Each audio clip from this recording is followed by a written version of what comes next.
Hey there. I know it's been a while since I've put anything out. I've been busy. The chicken feathers have,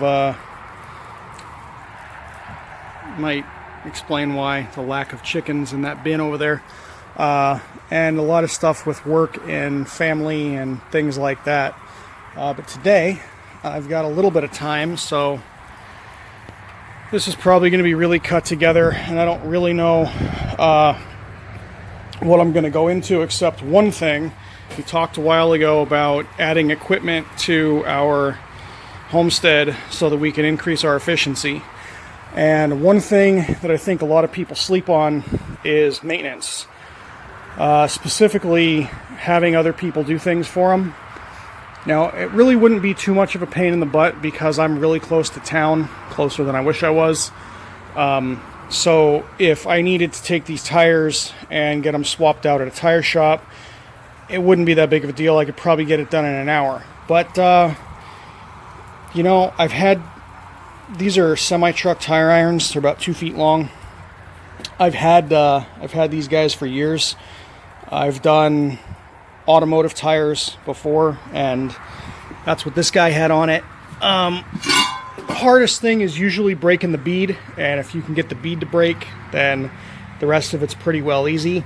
I have no way of filming while I change this tire out, but I did want to mention this is something that a lot of people can do, and maintenance is one of those skills that if you're going to have equipment, you should try and do as much as you can. I'm not saying jump in with both feet, but I mean, by all means, read the manual. Okay, so first tire is on. Tools used. I do use an air gun because I have one. This could absolutely be done with a star wrench. Same as changing a tire on your car, no big deal. A set of tire irons or long pry bars or something. You need a valve core wrench. You need a tire inflator, and you need a tire pressure gauge.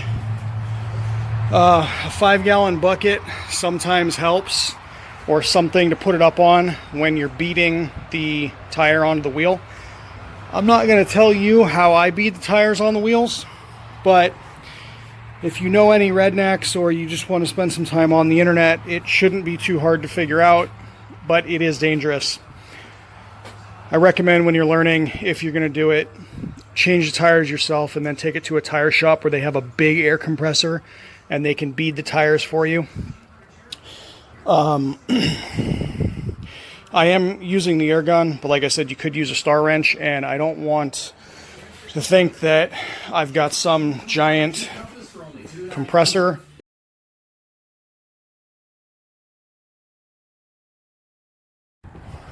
Yeah, so that's just a pancake compressor, like for running a nail gun. Anyway, obviously these are not tractor tires, but this one was not the same size as the tire that was on it, and it was impossible to keep the tractor level. And if you know what the cost of tires is these days, I got these guys for a pretty good deal on Marketplace, and it'll at least level out the tractor. It's a good shred though. Alright, so while we're here, this section here of the wheel is where the tire beads on. This section of the tire right here is called the bead. There's a strong wire bead inside here. That's what seats and holds the tire on the wheel. Now, this deep section here that you'll be able to see more of in a minute is called the dropout. Now, when you're trying to spoon a tire onto a wheel, tires don't stretch, especially because they have this big metal wire inside here. So you have to push this side of the tire down, and you'll notice that this space is here because the bead has pulled into the dropout. So it's shifting the tire this way so that we can pull the tire up and spoon it off. All right, I've just got the tire off of the wheel. The next step would be, since this one has a tube, you're going to want to pull this up and reach in and yank that tube out. You don't have to, but sometimes it makes it easier because we're going to have to shift the wheel a little bit to get the wheel out of this side of the tire. All right, probably the last nugget of advice here. This is where the valve stem goes. There are two sizes of valve stem. One is 453 thousandths, roughly 7/16 of an inch. And the other one is, I don't know, 5/8 or 7/20 something.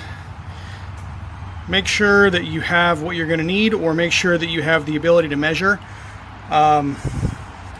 The other tire, the other wheel already had a valve stem in it because it had been converted to a tubeless tire.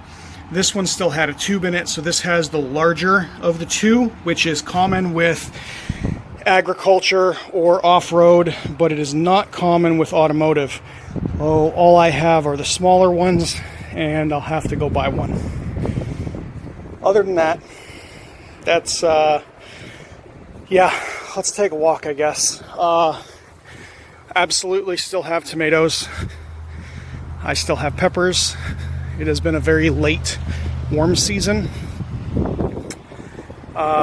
These tomatoes have been ripped out, and we're getting ready to clear that mound off and rebuild it bigger, larger, stronger than it was before.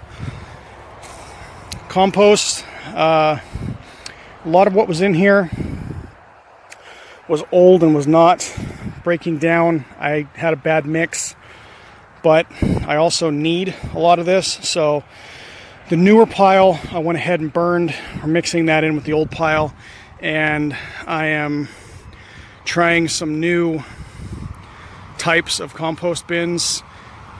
These two probably aren't going to do very well because it's mostly browns and there's not a whole lot of greens in there. My greens are still greening. As I mentioned earlier, the meat birds are being turned into meat. These things are absolute monsters. Let's see.